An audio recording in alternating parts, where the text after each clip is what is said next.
ಮಾತುಗಳಿಗೆ ಶೃಂಗಾರ ಬಾಳು ಬಂಗಾರ, ಮಾತುಗಳಿಗೆ ಶೃಂಗಾರ ಮಾಡಿ ಅಂತ ಅಪರ್ಣಾ ವಸ್ತಾರೆ ತೀರ್ಕೊಂಡ್ರು. ಹಾಗಾಗಿ ಅಪರ್ಣಾಗೆ ಅರ್ಪಣೆ ಅಂತ ಈ ಕೃತಿಯನ್ನು ನಾನು ಅರ್ಪಿಸಿದ್ದೇನೆ. 16 ವರ್ಷ ನೆರಳಾಗಿ ನಿಂತ ಮರ ತೊಲೆಯಾಗಿ ಉಳಿಯಿತು 100 ವರ್ಷ. 100 ವರ್ಷ ಆಳಿದ ರಸ ಹೆಣವಾಗಿ ಉಳಿಯಲಿಲ್ಲ 3 ದಿವಸ. ಇವತ್ತು ನೀವು ನಿರೂಪಕರು ಯೂಟ್ಯೂಬ್ನಲ್ಲೂ ಆಗ್ಬೋದು. ಪಾಡ್ಕ್ಯಾಸ್ಟ್ ನಿಮ್ಮ ಪರ್ಸ್ನಲ್ ರೇಡಿಯೋ, ಯೂಟ್ಯೂಬ್ ನಿಮ್ಮ ಪರ್ಸ್ನಲ್ ಟಿವಿ.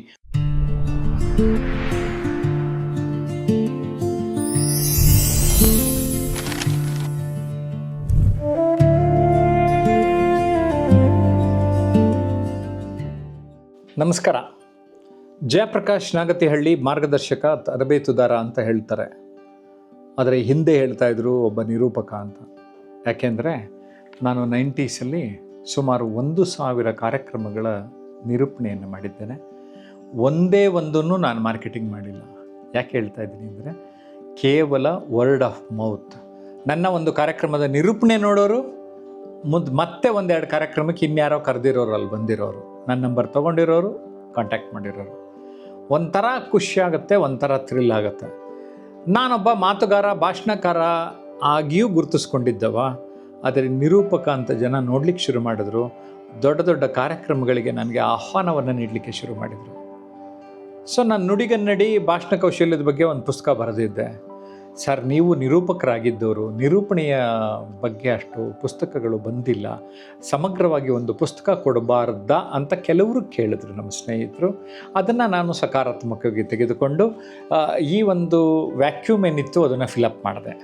ಅಂದರೆ ಈಗ ಕನ್ನಡದಲ್ಲಿ ಯಾರಾದರೂ ನಿರೂಪಣೆ ಮಾಡಬೇಕು ಅಂದರೆ ಒಂದು ಗೈಡ್, ಒಂದು ಟೆಕ್ಸ್ಟ್ ಬುಕ್, ಒಂದು ಮಾರ್ಗದರ್ಶನ ಜಯಪ್ರಕಾಶ್ ಅವರ ಛಾಪು ಈ ಕೃತಿಯಲ್ಲಿ ಇದೆ. ನಿರೂಪಣೆ ನಿರೂಪಿಸಿ, ಆ್ಯಂಕರ್ ಯುವರ್ ಪ್ರೆಸೆಂಟೇಷನ್ ಸ್ಕಿಲ್ಸ್ ಅಂತ ಟೈಟ್ಲ್ ಕೊಟ್ಟಿದ್ದೇನೆ. ಮತ್ತೊಂದು ಮಾತುಗಳಿಗೆ ಶೃಂಗಾರ ಬಾಳು ಬಂಗಾರ, ಮಾತುಗಳಿಗೆ ಶೃಂಗಾರ ಮಾಡಿ ಅಂತ ನಿರೂಪಣೆ ಮಾಡಬೇಕಾದ್ರೆ ಆ ಮಾತುಗಳನ್ನೇ ಚೆನ್ನಾಗಿ ಸೊಗಸಾಗಿ ಸುಸೂತ್ರವಾಗಿ ಆಡ್ತಾ ಬನ್ನಿ ಅಂತ. ಆರಂಭ ಚೆನ್ನಾಗಿರಬೇಕು, ಅಂತ್ಯ ಚೆನ್ನಾಗಿರಬೇಕು, ಮಧ್ಯದಲ್ಲಿ ಹೂರ್ಣನೂ ಚೆನ್ನಾಗಿರಬೇಕು. ಅದೆಲ್ಲ ನಿಮಗೆಲ್ಲ ಗೊತ್ತಿರೋ ವಿಚಾರ. ಸುಮ್ಮನೆ ಉದಾಹರಣೆಗೆ ಹೇಳ್ತೇನೆ. ಒಂದು ಚುಟ್ಕ ಜರಗನಹಳ್ಳಿ ಶಿವಶಂಕರ್ದು ಹೇಳಬೇಕು ಅಂದರೆ, 16 ವರ್ಷ ನೆರಳಾಗಿ ನಿಂತ ಮರ ತೊಲೆಯಾಗಿ ಉಳಿಯಿತು 100 ವರ್ಷ. 16 ವರ್ಷ ನೆರಳಾಗಿ ನಿಂತ ಮರ ತೊಲೆಯಾಗಿ ಉಳಿಯಿತು 100 ವರ್ಷ. 100 ವರ್ಷ ಆಳಿದ ರಸ, 100 ವರ್ಷ ಆಳಿದ ರಸ ಹೆಣವಾಗಿ ಉಳಿಯಲಿಲ್ಲ 3 ದಿವಸ. ಹೆಣವಾಗಿ ಉಳಿಯಲಿಲ್ಲ 3 ದಿವಸ.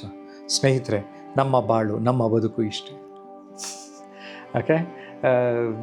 ಈಗ ಬೇಂದ್ರೆಯವರು ರಸವೇ ಜನನ ವಿರಸ ಮರಣ ಸಮರಸವೇ ಜೀವನ ಅಂದ್ಬಿಟ್ರು. ರಸವೇ ಜನನ ವಿರಸ ಮರಣ ಸಮರಸವೇ ಜೀವನ, 3 ಸಾಲು ಲೈಫ್ನ ಹೇಳ್ಬಿಟ್ರು. ಅಂದರೆ ಅದರ ಅರ್ಥ ಏನು ಸ್ನೇಹಿತರೆ?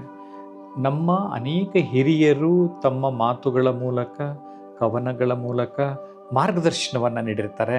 ಆದರೆ ಅದನ್ನೇ ಬಳಸ್ಕೊಂಡು ನಿರೂಪಕರು ನಿರೂಪಣೆಯನ್ನು ಕಾರ್ಯಕ್ರಮಕ್ಕೆ ಕಳೆಗಟ್ಟುವ ರೀತಿಯಲ್ಲಿ ಮಾತನಾಡ್ತಾ ಇದ್ದಾರೆ. ಹಾಗಾಗಿ ಕಳೆದ ಒಂದು 30 ವರ್ಷದಿಂದ 35 ವರ್ಷದಲ್ಲಿ ನಿರೂಪಣೆಯ ಕ್ಷೇತ್ರ ತುಂಬ ಚೆನ್ನಾಗಿ ರೂಪುಗೊಂಡಿದೆ.